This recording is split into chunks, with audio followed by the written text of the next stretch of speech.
तो भाइयों जरा लाइक का बटन फटाफट दबाइए अगर आपने लाइक का बटन नहीं दबाया। ये जरा इंपॉर्टेंट है, आप लाइक का बटन दबाइए, बहुत ही जरूरी है लाइक का बटन दबाना। Thank you team. अब चलते हैं आगे। देखिए आगे हमारा जो इंटरेस्टिंग एस्पेक्ट है वो है थाईलैंड और कंबोडिया। अब ये थाईलैंड और कंबोडिया में खबर आई है सीज फायर कर लिया, ऐसा क्या हो गया अचानक, हृदय परिवर्तन क्यों? मैं आपको बताऊं हृदय परिवर्तन।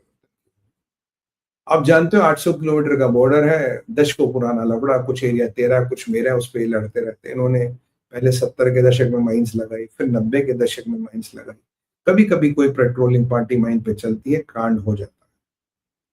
थाईलैंड जो है ये नॉन नेटो एलाई है अमेरिका का, और थाईलैंड के पास पैसा है। कंबोडिया जो है ये चाइना का पट्टा है, क्योंकि लाओस, कंबोडिया और वियतनाम जो साउथ चाइना सी को अक्सर जाता है, और जो मीगोंग रिवर और मीगोंग डेल्टा इसको एक्सक्लूसिवली चाइना के कंट्रोल।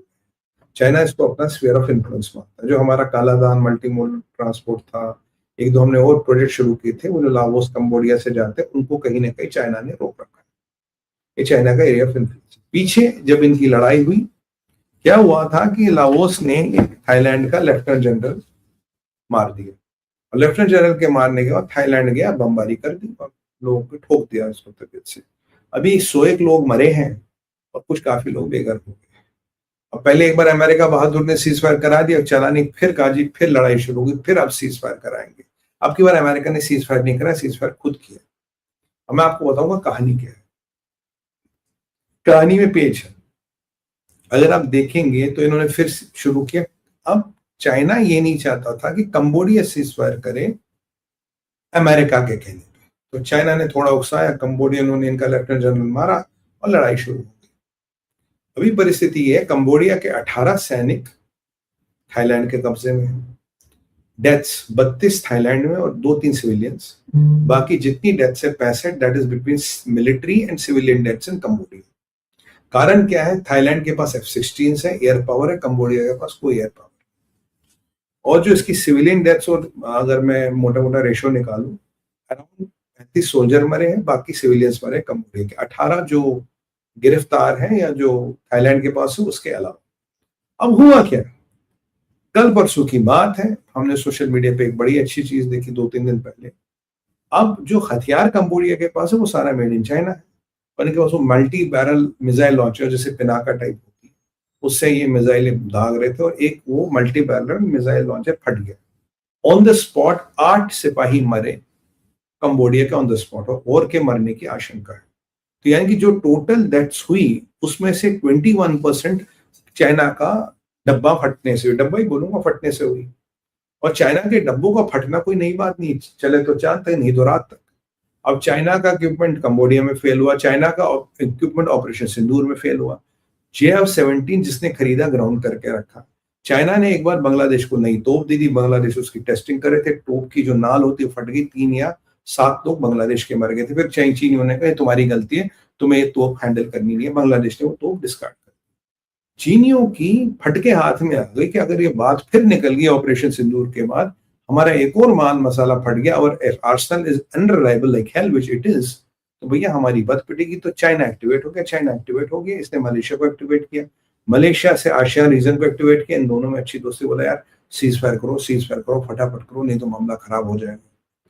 सीज फायर हुआ। एक है पोंग नाम रॉन, ये एक चेक पोस्ट है थाईलैंड का चिंताबुरी प्रोविंस में।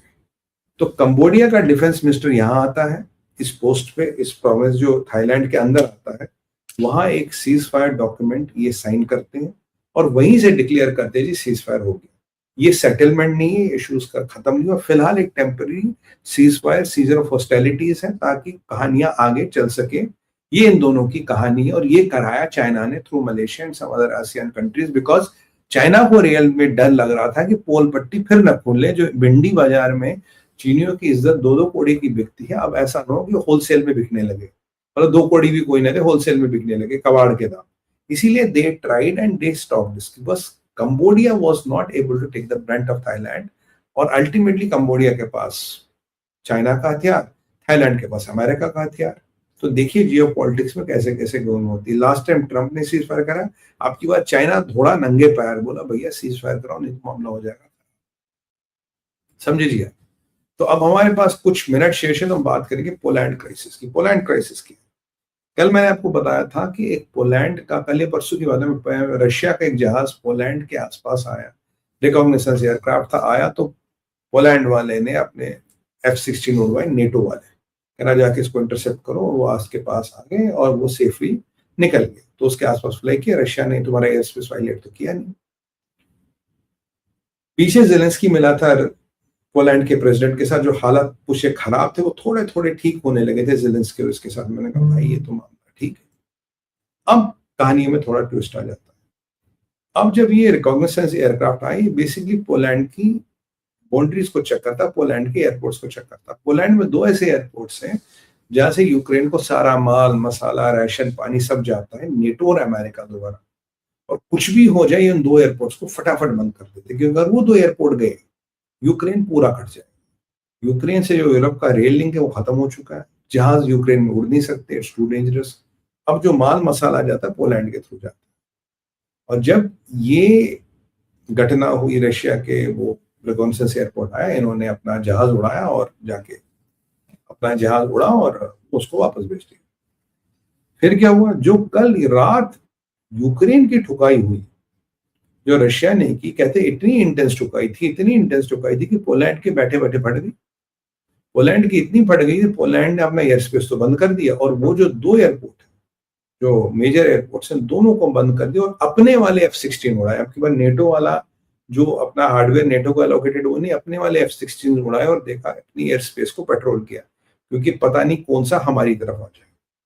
मतलब अब तक यूक्रेन पे कहीं से हमले हुए, कीव पे कहीं हमले, पर जो लेवल हमलों का कल था, जो इंटेंसिटी कल थी, वो कहीं सुनने को नहीं है। और उनको डर लग ही रहा था यार, 24 से 48 घंटे पहले एक रिकॉग्निसेंस एयरक्राफ्ट उड़ के गया है, ऐसा ना हो कि हमारी भी रक्षा उक्षा नाप के हमें ठोक दो। सबसे पहले एयरपोर्ट बंद क्यों करते और अपने फाइटर्स क्यों डिप्लॉय करते हैं, ताकि उन 2 एयरपोर्ट्स की वो रक्षा कर सके। क्योंकि अगर वो 2 एयरपोर्ट्स गए तो पूरा लिंक जो था यूक्रेन के साथ वो गया, और अपना यूक्रेन के साथ लिंक बचाने के लिए और उन्होंने अपने वाले जहाज उड़ा दिया।